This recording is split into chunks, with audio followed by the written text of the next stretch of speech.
Bienvenidos a este tercer episodio de Dimensiones de su Voz. Qué alegría estar juntos otra vez. Cierta noche, hace alrededor de 2000 años, en un lugar de Oriente, Dios nacía hecho carne, Dios estaba naciendo en la tierra, pero solo unas personas se dieron cuenta de que Él estaba naciendo. Y esas personas fueron un pequeño y humilde grupo de pastores judíos que estaban en el campo, y mientras ellos estaban allí, Dios decidió que los ángeles les aparecieran y les contaran y les dieran el testimonio de que el rey del pueblo de Israel, pero también el rey de todo el universo y de toda la creación, estaban naciendo a unos kilómetros de ellos, y fueron invitados a celebrarle junto a los ángeles.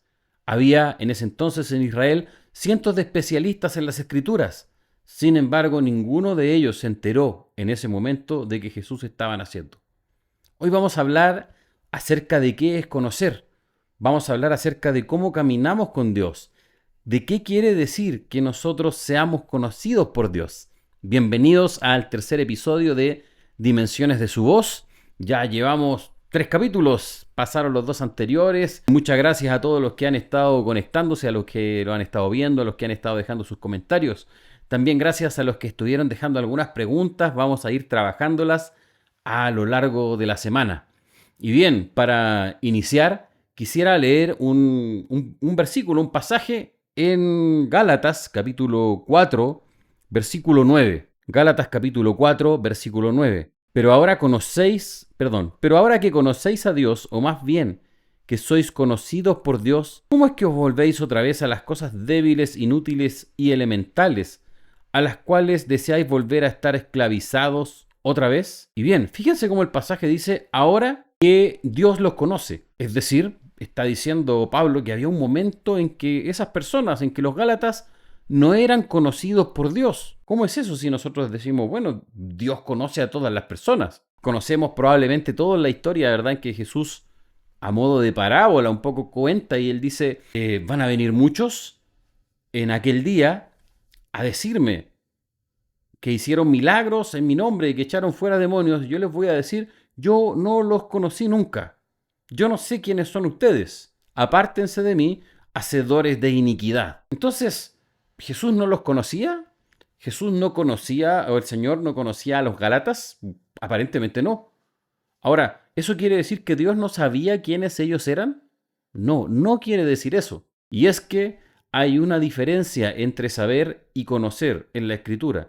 Y eso es muy importante. ¿Por qué?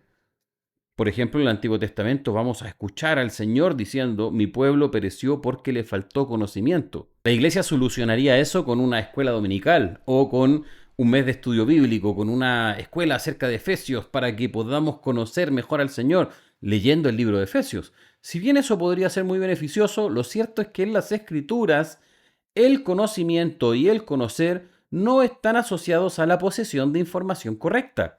Esas son ideas paganas. El paganismo no siempre tiene que ver con gente haciendo actividades espirituales extrañas, rituales raros introducidos a la iglesia, venidos de la nueva era, venidos del mundo del chamanismo. No, no, no. A veces el paganismo puede tener una pluma en la mano y una corbata en el cuello. La idea de que nosotros conocemos la verdad a través de la lectura de un texto es una idea profundamente pagana, es una idea griega y tiene que ver con el platonismo. La filosofía platónica, hace unos 2500 años, 2400 años atrás, estableció que conocer era conocer las definiciones acerca de las cosas. ¿Por qué? Porque la filosofía platónica creía que las definiciones de las cosas eran entidades espirituales y que si yo podía tener la imagen correcta de esas definiciones, entonces yo tenía conocimiento. Y la verdad para el platonismo era la posesión de esas ideas o esas imágenes correctas respecto de la realidad que pertenecían a esta esfera ideal o mundo de las ideas, como tal vez algunos de ustedes recordarán. Entonces, el platonismo estableció esa identificación entre conocimiento y recordar una definición. Entonces, tenemos nosotros hoy día muchos discipulados que están basados en el fondo, o muchos seminarios que están basados en el fondo en colecciones de definiciones. Y entonces, si tú eres capaz de recordar una definición y tal vez aplicarla o implementarla dentro de el manejo de la iglesia, entonces tú tienes conocimiento y tú conoces la verdad. Porque conocer la verdad tiene que ver con poseer las definiciones correctas. Ahora, para el Señor, en el testimonio de las Escrituras, en el testimonio del Espíritu de Cristo a través de las Escrituras, claramente esto no es así. Vamos a partir por el hecho de que la verdad no es una definición ni un conjunto de definiciones que tú puedas aprender, sino que la verdad es Cristo. La verdad es una persona. Y entonces, ¿por qué deberíamos nosotros, para conocer la verdad, aprender muchas definiciones de memoria o aprender muchos pasajes bíblicos de memoria? Porque el Salmo dice, tu palabra es verdad. Pero como hemos estado conversando ya, cuando las Escrituras dicen tu palabra, están hablando de la palabra de Dios, están hablando del Hijo de Dios, están hablando de Cristo, no están hablando acerca de las Escrituras mismas. En las Escrituras hay palabra de Dios, en tanto hay testimonio de Cristo.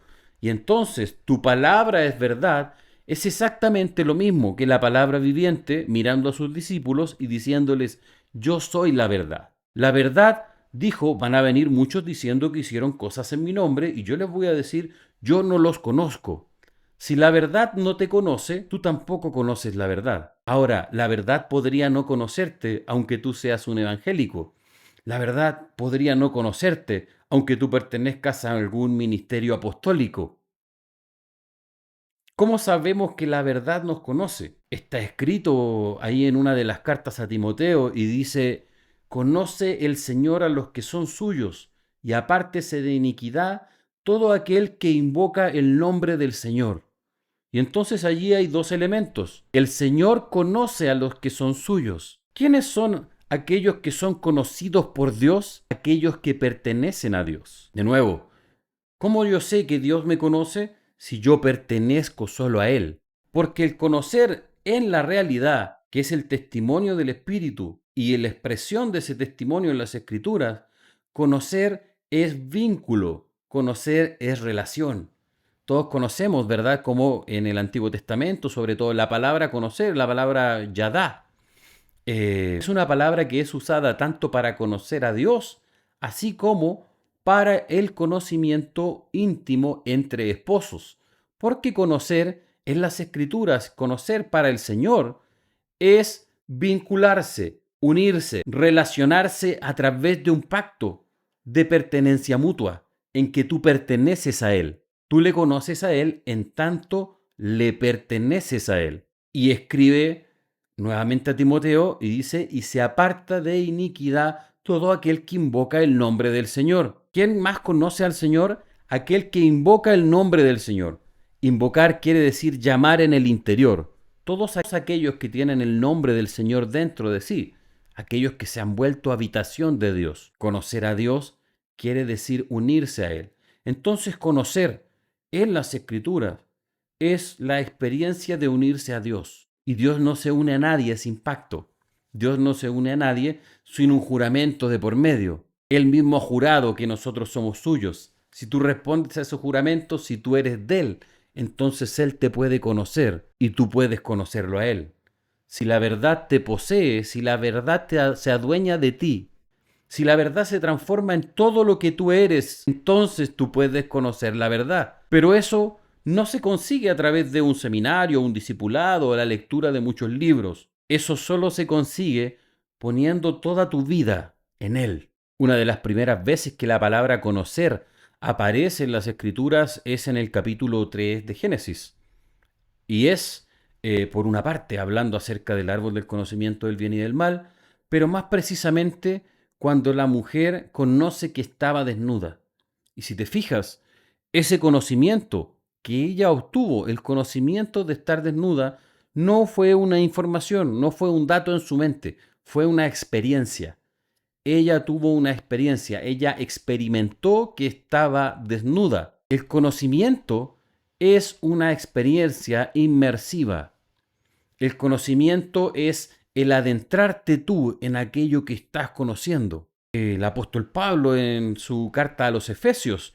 Él está orando delante de Dios y está diciendo, yo doblo mis rodillas delante de Dios, el Padre de nuestro Señor Jesucristo, para que os dé espíritu de revelación y de sabiduría en el conocimiento de Él, y entonces ustedes puedan saber cuál es la herencia que tienen entre los santos, cuál es la esperanza de su llamamiento y cuál es la supereminente grandeza del poder que actúa en ustedes.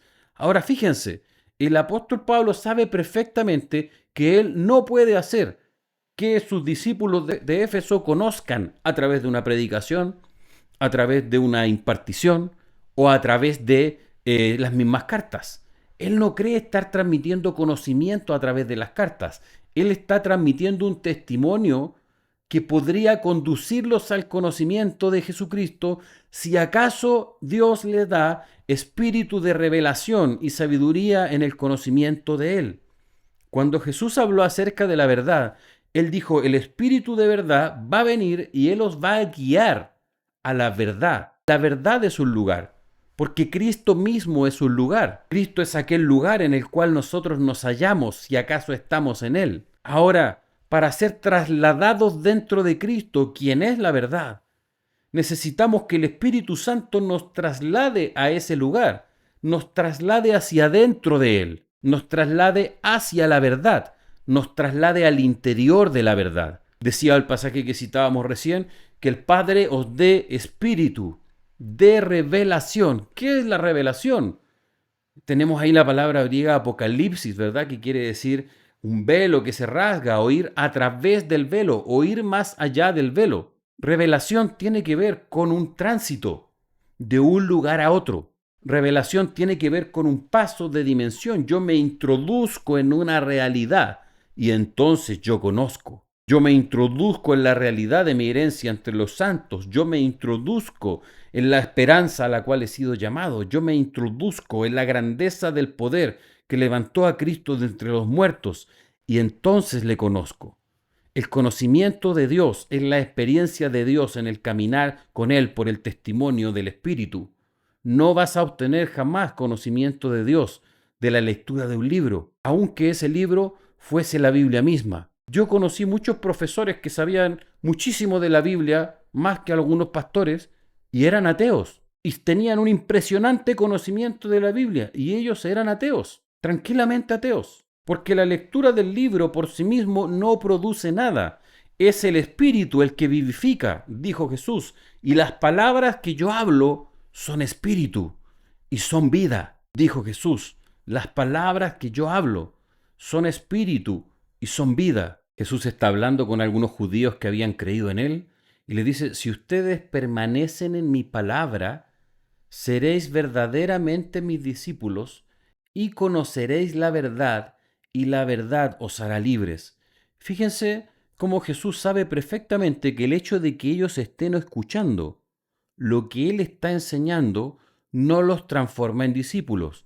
La gente que está en las congregaciones escuchando y escuchando no son discípulos, incluso si tienen algún cargo, incluso si han llegado a tomar un puesto sobre otras personas.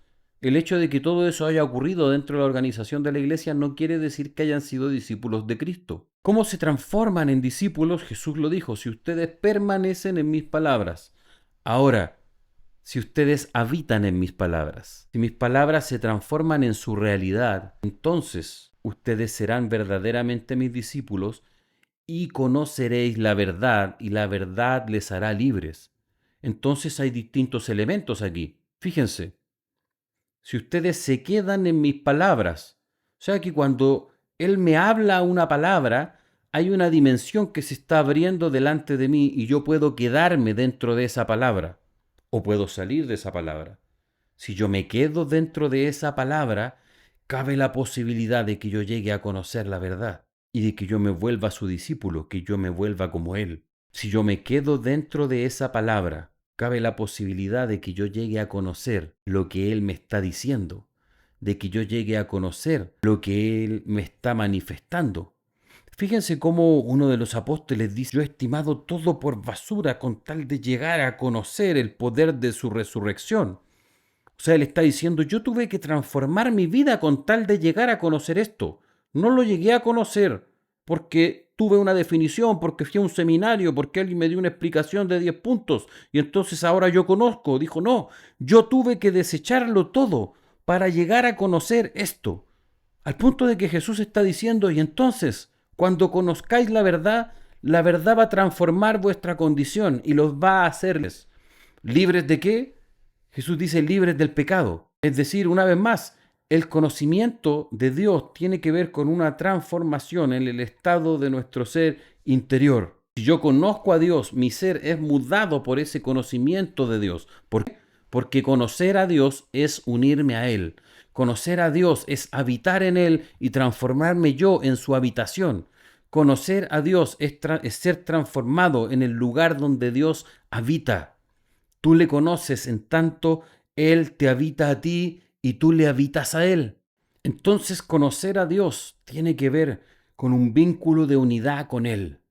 Y Juan escribió y dijo, en esto sabemos que conocemos a Dios, si amamos a los hermanos. El que no ama a su hermano no conoce a Dios. Y entonces aquí ya queda totalmente expuesto el hecho de que conocer no tiene que ver con posesión de información, no tiene que ver con eso, tienes que entenderlo. Este video no puede hacer que tú conozcas más a Dios, de ninguna manera. Conocer a Dios tiene que ver con tu forma de vivir. Conocer a Dios tiene que ver con tu forma de creer y tu forma de vivir y tu forma de sentir. Y tu forma de vivir no tiene que ver, de nuevo, con lo que tú piensas de ti mismo, si tú piensas que tú eres súper cool, porque tú eres súper espiritual, porque tú oras muchas veces al día, porque tú haces muchos ayunos. Tiene que ver con si acaso tú amas a tus hermanos. Si tú no amas a tus hermanos, entonces tú no conoces a Dios. Si tú no amas a tus hermanos, tú no conoces a Dios. Si tú estás en una congregación y de pronto un hermano se fue de esa congregación, y como ya no está en esa congregación, ese hermano que tal vez era muy amigo tuyo, tú dejaste de hablarle, dejaste de saludarlo, dejó de existir para ti porque ya no congrega en el mismo lugar. Tengo una pregunta para ti. ¿Estás seguro de que tú conoces a Dios? ¿Estás seguro de que tú has pasado de muerte a vida? Si acaso las personas te interesan, solo están dentro de tu organización, cuestiónatelo, realmente pregúntalo. Ay, es que yo hice una oración para recibir a Jesús hace 14 años y desde ese día yo pasé de muerte a vida. ¿Amas a tus hermanos o amas a tu organización? ¿Amas a tus hermanos o amas a tu doctrina? Si tú no amas a tus hermanos, probablemente, yo no lo puedo asegurar, el Espíritu Santo tiene ese testimonio, pero hay una alta probabilidad de que quizás tú no conozcas a Dios. Aprendiste a ser evangélico, aprendiste a hablar como cristiano, aprendiste a comportarte como un cristiano. Pero la naturaleza de los hijos de Dios, de aquellos que conocen a Dios y son conocidos por Dios, es el amor. La manifestación del conocimiento de Dios no es una explicación ni un saber. Es que yo sé orar proféticamente y que la presencia se manifieste, entonces yo conozco a Dios. No, la manifestación del conocimiento de Dios es el amor, porque el amor es unidad. El amor es unidad y el conocimiento es unidad. Conocer para Dios está totalmente unido al amor. El apóstol Pablo escribió, yo antes conocía, en parte, pero cuando venga lo perfecto, entonces yo conoceré como fui conocido. Y eso perfecto de lo cual está hablando el apóstol Pablo, eso completo de lo cual él está hablando es la madurez del amor. Cuando yo he madurado en el amor, entonces yo llego a conocer como fui conocido. Dios me conoció a mí, ahora yo le conozco a Él. Nosotros le amamos porque Él nos amó primero. Cuando Él nos amó, Él nos conoce. Cuando yo le amo, yo le conozco. El conocimiento de Dios tiene que ver con estar unido a Él y es inseparable del amor a los hermanos. Entonces el conocimiento no es una cuestión académica. No es una cuestión de lectura ni es una cuestión de escritura. El conocimiento es la experiencia constante de unidad con el verbo viviente, la palabra de Dios. Si yo estoy continuamente caminando en unidad con la voz de Dios, entonces yo estoy siendo conocido por Él y yo estoy conociéndole a Él. Entonces yo estoy caminando en la libertad que se encuentra solamente en su verdad. Estoy caminando a través del velo, guiado por el Espíritu de verdad, que me está trasladando continuamente a ese lugar que es la verdad. Escribe el apóstol Pablo que aquellos que se han revestido del nuevo hombre, están continuamente siendo renovados hacia un conocimiento pleno. El conocimiento de Dios tiene que ver con estar siendo renovados constantemente a su imagen. Tiene que ver con estar mudando continuamente, siendo transformado a la imagen de su gloria una y otra vez, porque conocerle a Él es ser uno con Él, porque conocer su palabra es ser uno con su voz. Así que te invito allí donde estás a decirle: Padre, yo realmente quiero conocerte. Jesús dijo: nadie conoce al Padre sino el Hijo, y nadie conoce al Hijo sino el Padre, y nadie conoce al Padre sino a quien el Hijo lo quiera revelar. Jesús dijo: el Padre ha escondido estas cosas a los sabios de este mundo, pero las ha querido revelar a vosotros, sus pequeños. El conocimiento de Dios es algo que Dios entrega cuando Él quiere. Tú no puedes forzarlo a través de tus lecturas, no puedes forzarlo a través de escuchar muchas predicaciones. Es algo que Él entrega cuando Él quiere. Al punto de que veíamos delante al apóstol diciendo: yo doblo mis rodillas para que el Padre les dé su conocimiento. Jesús dijo: nadie conoce al Padre sino a quien el Hijo lo quiera revelar, a quien el Hijo quiera tomar de la mano y llevarlo a través del velo delante de su Padre para darlo a conocer delante de Él. Así que allí donde estés, dile al Señor: Padre, yo quiero conocerte. Jesús, revélame al Padre. Jesús, yo realmente quiero conocerte. Jesús, yo entiendo que mis herramientas de conocimiento, mis herramientas mentales no sirven, no son aptas para conocerte. Yo necesito que tú me des espíritu de revelación en tu palabra, en tu voz, para entrar en el verdadero conocimiento de Dios. Nos vemos en el siguiente capítulo de Dimensiones de su Voz, el cuarto capítulo ya. Si no viste los anteriores, te invito a ver el número 1 y el número 2 para ponerte en corriente y seguimos avanzando juntos. Un abrazo.